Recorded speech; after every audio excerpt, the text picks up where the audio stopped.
anything but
because I'm 21 now. So these last 2 weeks, this last 10 days, I don't even know, have been unbelievable. So from February 10th to February 15th, I actually was in Cuba with USAC, which was just an incredible experience. And then after that, some friends and I went to Bocas del Toro, Panama, and we celebrated my birthday there. Got to hang out some more with people from USAC and explore the beautiful beaches and different things that Panama had to offer. So that was really, I was just so grateful for that experience. But this vlog is going to be about Cuba, and then I'll do another vlog about Bocas del Toro, hopefully. So Cuba was really complex. It's really interesting because I wish I had looked more into the country before going, because I didn't even know how many misconceptions I had about Cuba and just things I didn't think to expect, or questions that I wish I could have asked deeper, more profound questions while I was there and really dug into it. But yeah, so we got there on the 10th. And we left Costa Rica at 3 a.m. So Carlitos was not trying to let us sleep in. And then we got there, we checked into our hospedaje. So we didn't stay in a hotel because hotels are very expensive. So some people, it's kind of like Airbnb. They will rent out rooms in their home. So we all stayed in one of those. It was really comfortable, good water, pressure, temperature, everything. She fed us breakfast every morning. And so we went to our hospedaje, dropped things off, we toured La Habana, and I mean, it was beautiful. So it was just pictures that I had seen. But one thing that I saw in Cuba, way more than I was ever anticipating, was other tourists. I don't know why I thought that we were the first people to be let into Cuba, but I was just so surprised to walk around and hear German and French and Russian and Mandarin and Spanish and all these, well, I wasn't surprised to hear Spanish, but all the other languages. I was so shocked. There were so many tourists there. I had no idea. Because sometimes, I just get really ethnocentric and I think about the U.S. relations with Cuba, but I didn't think about the rest of the world. So that was one of the things that trip really provoked me to do, was think more about international relations and how they affect a country's livelihood, honestly. So touring La Habana was beautiful. They have all these cobblestone roads and these really tall buildings that people live in, and they're not like houses in the States necessarily. The ones in La Habana aren't, but they're just, I'll add some pictures in the beginning of this video so you can see. I don't know how to even describe them. They're just really tall, and then they'll have some of them be 3, 4, and 5 stories tall, and they'll just have different families in them, and you can see their laundry hanging out, so people live there. And it was just really interesting. Some of them looked like they were literally falling apart, like they should be condemned. And then you would look down the hallway and you'd see a light. And I'm like, wow, I can't believe someone lives in here. I wonder what that looks like on the inside, if it's crumbling on the outside, you know, and there's like no door and you just kind of walk in. I don't know. So that's something I wasn't expecting to see either. So then on the 11th, after we toured La Habana, we, I have my schedule, I'm cheating. So we went to a place called Casa de Africa, which I love. And so I was really excited for the Casa de Africa when we heard about it because, I don't know, I just feel really confused about my origin as a person. And so I was really excited to go to this place because I know that Cuba and Africa have different relations than the United States and the continent of Africa.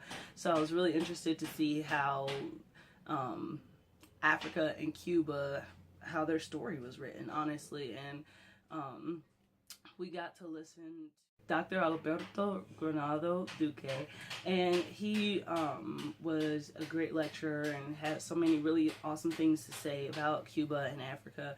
And one of the things that interested me the most when he was teaching us about the history of Africa, not the history of Africa, I apologize. When he was teaching us about the history of Cuba, he made it very clear that when like Spanish conquistadors got to Cuba, they didn't find it. You know, Cuba was already discovered. It wasn't some empty, you know, canvas waiting to be painted. It had indigenous people. It had culture. It had civilization. Like, it had things before the Spaniards got there. And that's something in the States that just blows my mind, is that we give Christopher Columbus credit for discovering some... I'm not even going to get into that. But I just love that Cuba really was more like confident in its own identity before conquistadors ever got there. And then after conquistadors got there, then there was some slave trading, and that's how their relationship with Africa started.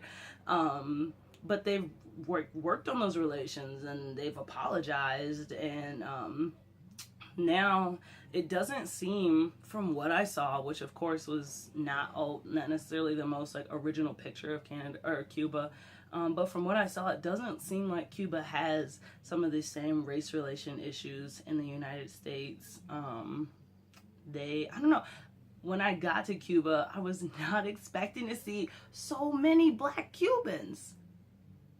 I wasn't.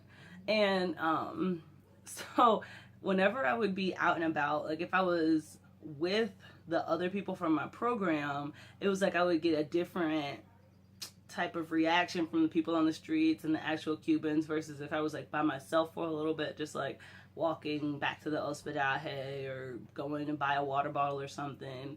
Like if I wasn't with anyone and didn't say anything in English, like I could pass for Cuban. There was just so much diversity in the Cuban people. That blew my mind. That was so cool to see. So while we were at the Casa de Africa, they had this like performance, and I don't know which country like or tribe this musical group represented in Africa, but they started to perform and it was really beautiful, and they had these women dressed in these super vibrant, colorful dresses, and the dresses represented different gods. I have notes, I'm sorry, they're in my diary. But anyway, the women represented gods, and they were doing these beautiful dances, and there was this one woman, and she just was laughing as she danced, and it was so jubilant, and it was beautiful. And then afterwards, they were like playing music, and they tried to pull people out of the audience, and I was just like, I'm one of those people who is so anti-audience participation. Like, don't touch me, I just want to watch you. But then this one girl in our group, she was so excited to join, and her name was Ali, and she jumped up and she started dancing with them, and I was like, look at her. Like, Ali is the definition of a carefree Black girl. Like, she just does what her heart tells her, and I love that about her. And so then seeing her up there dancing, I was like, man, she looks a lot more African than I probably ever could be. And then they like pulled me up, and I was like, I want to do this. And I was like, fine, I'm in Cuba. Why am I saying no to new experiences? So then I like jumped up there and danced with them, and it was unbelievable. Like, the music just like goes through you, and there's all these drums and percussion and singing, and it's just like, I wish I could claim some of that.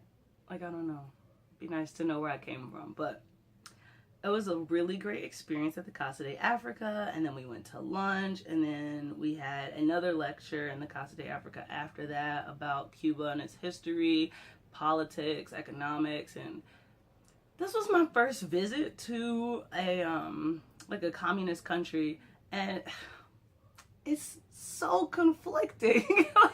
I wasn't expecting it to be that way, but I mean, you just hear this information and it's like, they really have this light on the US, and it's like, if it wasn't for the embargo, Cuba would be doing better.